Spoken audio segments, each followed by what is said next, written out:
Today we are joined by the one and only Mr. Sean Gardner, instructor and sales trainer at the Verde Group. Sean, thank you so much for joining us once again on the show. We very much appreciate it. Absolute pleasure, Jim. So there's a lot of talk out there. Dealers are saying to themselves, hey, we gotta get going here. We gotta, there's a little bit of a lull, a little bit of a slowdown here in the last few weeks in the business. For whatever reason, you can probably point to a number of different factors out there. But nevertheless, dealers are needing to get their sales teams going. What say you during this holiday season to motivate the troops and to get them back going again and making some deals happen? Well, Jim, I don't want to give anybody an excuse to be okay with, but we just did 2 back-to-back manager classes, and they're saying that traffic is a little down right now. Sure. Okay. So if traffic is a little down right now, us as dealerships, us as salespeople, what do we got to do? We have to create our own traffic, right? That's right. I want to talk about 3 great ideas on how to flood your floor with easy to close traffic. I am ready. Number 1. Okay. Idea number 1. Okay. How about better executing with the opportunities we do get to create more traffic, like digital and phone opportunities? I mean, that's huge opportunity. Even if it's raining out, even if we're not getting any walk-in traffic, the phone is ringing. We're getting some digital interest. That's right. Take phone ups, for example, Jim. I think sometimes we forget how important phone ups are because we're putting the emphasis really on digital right now. But I mean, you tell me, if a customer saw a vehicle on your website that they're so interested in that they call you about it, I mean, that's a serious buyer there, right? Today, if they go off of text messaging or email and they call you, it's almost like somebody walking in your door. Yes. So a lot of us as salespeople, we hear that sales call line 11 or whatever, and we're running over there hoping there's a buyer on the other end of the line. But here are the facts, okay? 75% of the time, we don't ask that customer for their number or name, 85% of the time, we don't ask for the number. 97% of the time, we're not even trying to set a definite appointment with that customer. And because of this, 88% of our phone ups never end up showing up at our dealership. That's crazy. That's crazy. I know. So much opportunity. If you're a salesperson watching this, 90% of the people that call your dealership are a done deal within that first week of calling you. There's no question about it. That's where the rubber meets the road in many cases, is with that phone call that comes in. Jim, I sold cars with a salesperson right next to me. We were an open showroom floor. Our desks were on the showroom floor. His best month was 13 just on incoming sales calls. Just on incoming, not total sales for the month, just on incoming sales calls. And he was right next to me. And I looked at him, I said, what are you doing? How do you do it? Yeah. And he had the phone script taped to his desk. And he told me, I just read him into the store. He goes, I just pick up the phone and read him into the store. Yeah. So just handling that incoming sales call better, sharpening up the skills. I was talking to my boss yesterday, and they were saying it's just a very specific skill. It's a very specific skill that could give you huge results. And just one more thing I want to say about the phone opportunity is we turn that phone opportunity into a showroom visit, which should be the goal. I mean, what are the goals on the incoming call? Get them in, get them in, get them in. Yeah. I mean, you got a local, semi-local customer, get them in, get them in, get them in.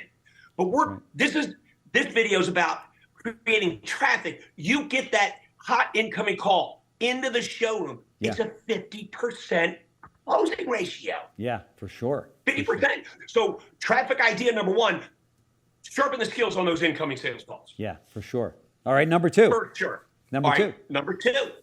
Well, we're doing we did a bunch of classes to prepare for the holiday, okay? And it seems like there's a lot of seasoned veteran salespeople coming to our workshops right now. And I think that's great. I mean, you can always teach an old dog new tricks, right? But with the veteran salespeople coming to our workshops, and at the same time, they've been at their dealerships for a while. We want to create some traffic coming into our store. What about all their previously sold customers just sitting in the CRM right now? That's right. I mean, previously sold customers. That's right. What is that? 95% of your previously sold customers are going to be buying another car? That's right. You know? And then Joe Verde, you go. No, you think about all those customers that don't have anybody calling on them from the dealership because of the turnover rate right now in dealerships, and it's been a high turnover in dealerships anyway, but all of those customers that did business with that dealership previously that nobody's calling on. Yeah. I mean, there's a lot of opportunity with what we would call those customers are orphan owners. Right. But I'm talking to that salesperson, and yeah, there's some turnover at dealerships, but I'm talking about that salesperson, and you know who I'm talking to. Maybe you've been there 3-4 years. Maybe you've been there 10 years. That's right. My last class, a salesperson has been at his dealership, Jim, for 18 years. Wow. And he's got all these previously sold customers just sitting in the CRM. Yep. It's scary. Joe Verde would call a previously sold customer your best customer, your absolute best customer. And here's why. They like the dealership. Yep. They like the product. As a matter of fact, 50% are going to be product loyal and buy that same product again within 3 to 5 years of buying their first one. Yeah. And Jim, they used to is the 2 key words there, used to love the salesperson who sold them that vehicle. That's right. Okay? That's right. Did you know that 82% of all previously sold customers can't even remember their salesperson's name 1 year after they purchased their vehicle? Why aren't we staying in better contact with our best customers? There's no question about it. You got to follow up in this industry if you plan on being successful at it. There's just no other way. And by the way, folks, for those that are listening, the last 3 years it was great, but it was also bad. And it was bad in the sense that really bad habits were created. And you've got to break those habits now if you're going to succeed in 2024 and beyond, because it was just a very unique situation in the last 3 years. So, back to normalization in the car business and building your business. But look, the third idea, okay, and we almost call this a secret easiest way to create more easy to close traffic coming into your dealership, would be to have, Jim, more effective strategies as far as unsold follow-up. Yeah. I mean, following up with the people that left without buying and getting them back into the store. That's right. That's right. Look, we said your previously sold customers. They're your best customers, okay? But the customers who just left your dealership without buying, did you know 38% are going to buy in 4 hours, 57% are going to be done in 3 days, and 90% are going to be done in a week? Wow. So that tells me as a salesperson, I better do a good job first time they're in and try to help this guy buy a truck. But then also, if they want to think it over or they need to shop around a little bit, I better follow up quick, okay? That's the key. Do you know, and we talk about this in our sales workshop, that 90% of us, okay, as salespeople, we really don't do a good job when it comes to unsold follow-up. I think, right now, what do? They just maybe send a text and hope for the best. And then we could do a whole show on what to say when you follow up, right? There's kind of an art form to that as well. Rather than just say, hey, I'm following up. Do you want to buy the car yet? That's not good either. Yes, but hey, Joe wanted me to give you just 3 quick ways that they could even start implementing right now to get more unsold follow-up or unsold customers back on the lot. Check this out. Yeah, start off with a text, but send that text 10 minutes after they leave and do a quick turnaround text and put a smiley face. Bob, turn around quick, smiley face. Had a chance to talk to my buyer after you left, and I know you're trying to squeeze a few extra dollars out of your trade-in. This could be and put this in all caps, perfect time to get the perfect truck, and then press send. I mean, just have fun with your follow-up. Yeah. Now, that customer reaches right back out to you and says, hey, so what is my trade worth? How soon can you come in so we can find out? Try to set an appointment. But check this out. Step 2, if we haven't heard anything in even just 5 minutes, 15 minutes, after they leave, go out and take a picture of the actual truck they're looking at, That's put in the great idea. subject line of your email, Great and add idea. this.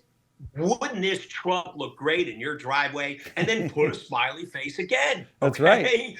And then in the body, just a summary of the text again. Hey, I'm not sure if you saw my text, but I just wanted to reach out to you. I know you're trying to squeeze a few extra dollars out of your trade-in. This really could be, and then all caps, the perfect time to get the perfect deal on the perfect truck. That's right. And then send it to them. And then if you're not hearing anything yet, within like 20 minutes, guess what you do? Jim, you call. Okay? Look, text is acceptable, but the phone is best. Hey, should you text your mom on Mother's Day, or should you call your mom on Mother's Day? What would she prefer? What would she prefer? She'd way prefer the call than a text message. Yeah. You know what? She can hear you smiling. She can hear your That's voice right. tone and inflection. She can see that you're happy. You know, also, you know what a follow-up call can do that a text can't do? It could get you asking questions to explore maybe what's keeping them from buying the truck. Bob, just to clear my thinking here a little bit, is it the truck itself you're thinking about, the color equipment, the trim level? Budget. Is it the price maybe? Yeah. And then I get something to work with over the phone, which is half the battle as far as getting it back in the store. Now you've got the plan. The rest is just execution, which is 100% up to all of you. Sean's not going to come. He can't come and do it for you. But thank you, Sean Gardner from the Verde Group, so much for joining us on the show. This is really the kind of block and tackle information and sales training that so many people need right now, especially coming off of the last 3 years as we see those cars starting to pile up in the back lots and the front lots. We got to sell them. We got to get back to sales. There's an art form to it. And Sean just gave you 3 really great tips on how to win that customer over. So Sean Gardner from the Verde Group, thank you so much for joining us on the show. Very much appreciate it. It's been an absolute honor.